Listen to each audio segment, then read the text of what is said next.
shareable revenue that counties are getting. There is additional county allocations, a further 55 billion shillings. So when we speak about the money going to our counties this coming financial year, should be that 415 plus the 55, which is a whooping 470 billion shillings. 5 billion shillings above the 465 that our good senators had sought in the Council of Governors. And over and above that, we have close to another 10 billion shillings, about 9.6 billion, through the equalization fund that is going again to counties. Honorable Speaker, last evening I listened to the contribution by Honorable Mwalimu Moroto. And, you know, he usually gets very agitated in the evening, I think on account of age. The order, Majority Leader. There is no scientific evidence that old people get agitated in the evening. You know, Mwalimu Moroto, Mr. Speaker, yes, there is no scientific explanation, but over the years that I have known him, he usually will come in the evening very agitated. Yes. I have never figured out for what reason. But his agitation notwithstanding, Honorable Speaker, he was very passionate about equalization fund money and pleading that this money should have been implemented through constituencies, whether through a model like NGCDF or whichever other model, because most of that money, and I could identify with what Honorable Moroto was saying, because I have been to his county, and they are lagging behind like many other counties. And this fund was meant to uplift those counties that were lagging behind others. But unfortunately, with devolution, the more money that goes to a county, I think the more corruption there is in that county, and the more backward that county continues to be. I don't know why, Honorable Speaker. Because if you look at the counties that benefit with the highest amounts, corruption is also very rampant, and I don't want to name any particular county, Honorable Speaker. And also, Honorable Speaker, the status in which those counties were at the advent of devolution, most of them are still in the same state. So you have to ask yourself, where is all this money going to, Honorable Speaker?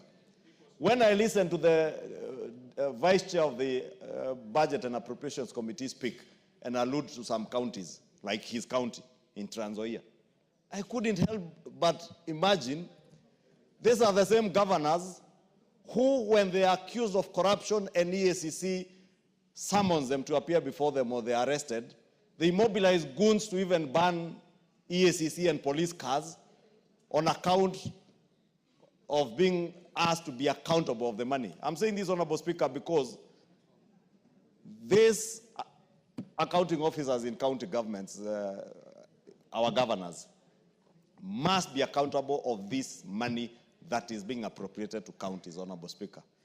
It is true, Honorable Speaker, that many Kenyans are still suffering without medication in their county hospitals. At a time, hundreds of billions are being devolved every year to our county governments, Honorable Speaker. I know we just come from a very painful journey on RMLF. Honorable Speaker, walk to any county in this country. MCAs say it openly, that this RMLF money is the only money we would get to eat. Therefore, when we say here that when governors get RMLF money, Honorable Speaker, and I know we are about to do legislation around the issues that the courts made a decision on, we must be emphatic and give conditions that will ensure RMLF money goes specifically to doing roads and not just doing maram roads. They must tarmac roads. Yes. We must conditionalize that money to ensure that, because there is no county in this country without a shopping center, without some sort of urban population, that at least this money goes to tarmac roads in those urban centers, or if they are doing in rural roads, roads already identified in work plans by the Kenya Roads Board, so that we stem the abuse of all these monies that are going to the counties. Because we can't give 415 billion in shareable revenue. It is all stolen. Honorable Speaker, if you look at the Comptroller of Budgets reports, you'll be shocked. The percentage of money going to development from this shareable revenue. And why, Honorable Speaker? Because if I am elected as a governor today, I will find ward administrators, sub-county administrators, I don't know, village liaison officers, who are on permanent and pensionable terms employed by your predecessor. Then a new governor comes into office, they recruit their own kin and their own friends and campaigners into the same permanent and pensionable jobs. Then they start crying all over, oh, we have no money for development. You have no money for development because you have failed in governance. You don't have to employ every other person who campaigned for you. Grow the economies in the counties, and your supporters and those who campaign for you will be able to get jobs when economies in your counties are growing, when roads are functional, when hospitals are functional. Those economies will thrive, and all your supporters and your citizens in your counties will have job opportunities that will come their way. Therefore, with those many remarks, Honorable Speaker, allow me to support with that caution, Honorable Speaker, that when we come to do the law, and I hope the chair of the Roads Committee is listening, if he's still here, the Honorable GK is here, that we must conditionalize that money for RMLF.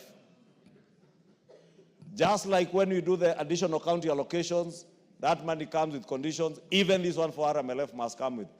And the cardinal condition on shareable revenue must be accountability and transparency in how this money is utilized at the county level. Thank you, Honorable Speaker. I beg to support.